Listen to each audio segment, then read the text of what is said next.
हर हर महादेव, ओम नमः शिवाय। और आज हम सभी जानेंगे कि मिट्टी के पार्थिव शिवलिंग बनाकर किस तरह से पूजन किया जाए के बारे में।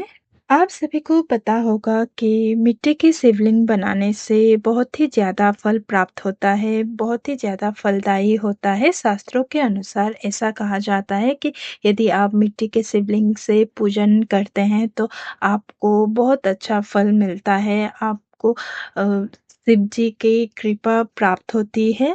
और मिट्टी की शिवलिंग बनाना बहुत ही आसान है, बहुत ही आसान तरीके से आप बना सकते हैं। सबसे पहले क्या करना है, आपको एक खाली गमला यानी कि कोई भी गमले में पौधा लगाया हो वो आप ले सकते हैं, जैसे कि मिट्टी से भरा हुआ जो भी गमला आप लीजिए। और आप कोई भी गमला लीजिए, उसमें कोई भी पौधा लगा हो वो आप ले सकते हैं। बस आपको ये ध्यान रखना है कि ए, आपको तुलसी माँ के पौधों में शिवलिंग नहीं बनाना है, बाकी कोई भी पौधे हो आप गमले में बना सकते हैं। गमले में मिट्टी के जो शिवलिंग बनाएंगे उस पर आप सावन महीने में हर रोज इस तरह पूजन कर सकते हैं।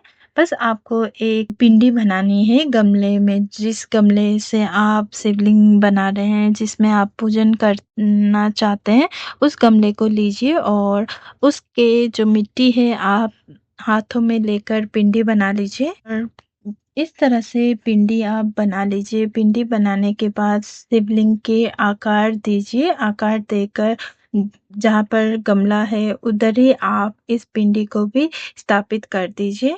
इसके बाद आपको जो गमला है उसके बीचों बीच आपको इसको स्थापित करने के बाद अब हम इसके ऊपर गंगा जल मिलाकर शुद्ध जल में हम ये जो शिवलिंग बनाया है उसको हम अब अभिषेक करेंगे। पहले हम गंगा जल मिला हुआ पानी से जल से शिवलिंग को अभिषेक करेंगे। फिर उसके बाद हम कच्चा दूध से अभिषेक करेंगे। कच्चा दूध से अभिषेक करने के बाद फिर साफ जल से फिर दोबारा अभिषेक करेंगे। इसलिए 3 बार करते हैं कि कोई भी पूजन करते हैं तो अभिषेक करते वक्त 3 बार किया जाता है। पहले हम अच्छे से साफ कराते हैं, उसके बाद फिर दूध डालकर शिवलिंग को अभिषेक करते हैं। फिर उसको साफ करने के लिए दोबारा से जल अर्पित करते हैं, यानी कि जल डालकर शिवलिंग को अभिषेक करते हैं, साफ करते हैं। इसके बाद हमें वस्त्र स्वरूप मूली या कलावा अर्पित करना है। फिर उसके बाद आप पीला चंदन, लाल चंदन और है तो भस्म भी आप अर्पित कर सकते हैं। और अब हमें तिलक करने के बाद अब चावल यानी कि अक्षत अर्पित करना है। इसके बाद आपको बेलपत्र अर्पित करना है। यदि आपकी कोई मनोकामना है, मनोकामना आपने की है तो उससे पूरा करने के लिए आपको बेलपत्र में पीला चंदन लगाकर थोड़े से शहद आप बीचों बीच पत्तों के 3 पत्तों के बीचों बीच एक डंठल इस प्रकार से है, उस पर आप शहद लगा दीजिए। ऐसा कहा जाता है कि यदि आप इस प्रकार से उपाय करते हैं तो कोई भी आपकी मनोकामनाएं जल्दी से जल्दी पूरा होता है। और बेलपत्र अर्पित करने के बाद अब हमें सफेद फूल अर्पित करना है। सफेद की जगह आप कोई भी फूल ले सकते हैं, कोई भी उपलब्ध हो, पुष्प उपलब्ध हो आप अर्पित कर सकते हैं। आपके पास समी के पत्र है, आंकड़े का पत्र है, पत्ते हैं तो वो भी आप अर्पित कर सकते हैं, समर्पित कर सकते हैं। इन में से कोई भी ना हो, बस आप एक ही बेलपत्र भी अर्पित कर सकते हैं, इससे भी आपको कृपा मिलेगी। और आप अब हमें दक्षिणा अर्पित करनी है। दक्षिणा आपके जो पूजा में रही कमियों को दूर करता है, इसलिए अवश्य ही दक्षिणा अर्पित कीजिए। अब बारी आती है भोग अर्पित करने की। भोग अर्पित करते वक्त आपके पास आपने कोई भी भोग बनाया है वो आप अर्पित कर सकते हैं, नहीं तो चीनी, बतासे, गुड़ भी आप अर्पित कर सकते हैं।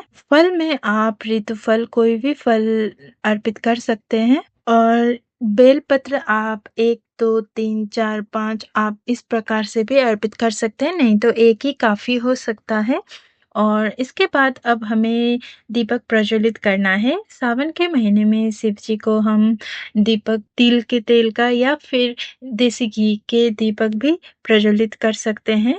इसके बाद आपको धूप दिखानी है और धूप आपको दिखाने के बाद उसके बाद अब हम आरती करेंगे। आरती आप वही दीपक से भी कर सकते हैं या फिर अलग से कपूर प्रज्वलित कर भी आप आरती कर सकते हैं। बहुत ही प्रेम पूर्वक आरती कीजिए। आरती हो जाने के बाद पूजा में रही कमियों के लिए क्षमा याचना करेंगे हाथ जोड़कर और अपने मनोकामना को पूर्ण करने के लिए हाथ जोड़कर प्रार्थना करेंगे शिव भगवान से, भोले बाबा से। रोज ही आपको इस तरह से पूजन करने हैं।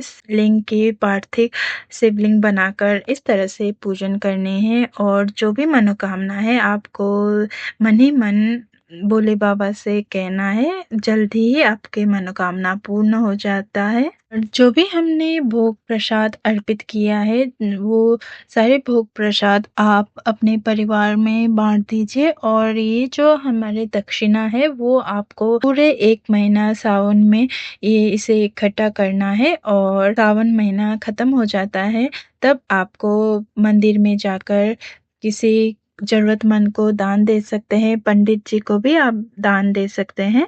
और एक बात दोस्तों, जब ये जो हमने दीपक प्रज्वलित किया है वो शांत हो जाने के बाद आपको ये जो पार्थिव शिवलिंग हमने बनाया है उसे भी विसर्जन करना है। हर रोज ही आपको पार्थिव शिवलिंग बनानी है। ये हमने जो शिवलिंग बनाया है उसे आप 1 घंटे बाद 2 घंटे बाद जब भी आपका दीपक शांत होगा उसके 1 घंटे बाद आप विसर्जन कर सकते हैं। इसी गमले में आप पानी डालकर जल डालकर इसको विसर्जन कर सकते हैं। आपको थोड़ी देर तक पानी डालना है कि वो पिघल ना जाए यानी कि बिखर ना जाए, तब तक आपको पानी डालना है। यानी पार्थिव शिवलिंग जो बिखर जाता है तब तक आपको मिट्टी ना बन जाए तब तक आपको पानी डालते रहना है। इस तरह से पार्थिव शिवलिंग का विसर्जन किया जाता है। शास्त्रों के अनुसार पार्थिव शिवलिंग का बहुत ही ज्यादा महत्व होता है।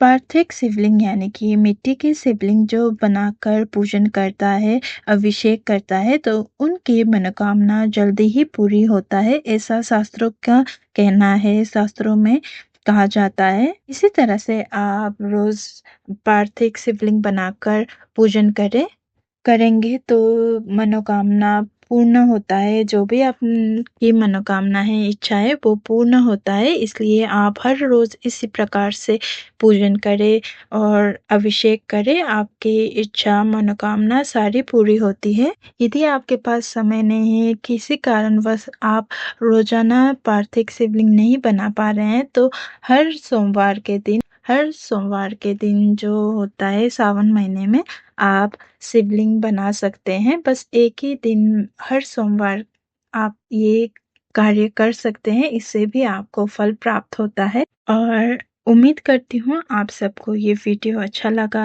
हो, आपके किसी काम आया हो, आपको ये जानकारी मिली हो और आपको थोड़ा बहुत हेल्प हुआ हो तो इस वीडियो को लाइक कीजिए, चैनल को शेयर और सब्सक्राइब अवश्य ही कर दीजिएगा। और अब हम अगले वीडियो में मिलेंगे, तब तक के लिए हर हर महादेव, ओम नमः शिवाय। धन्यवाद दोस्तों।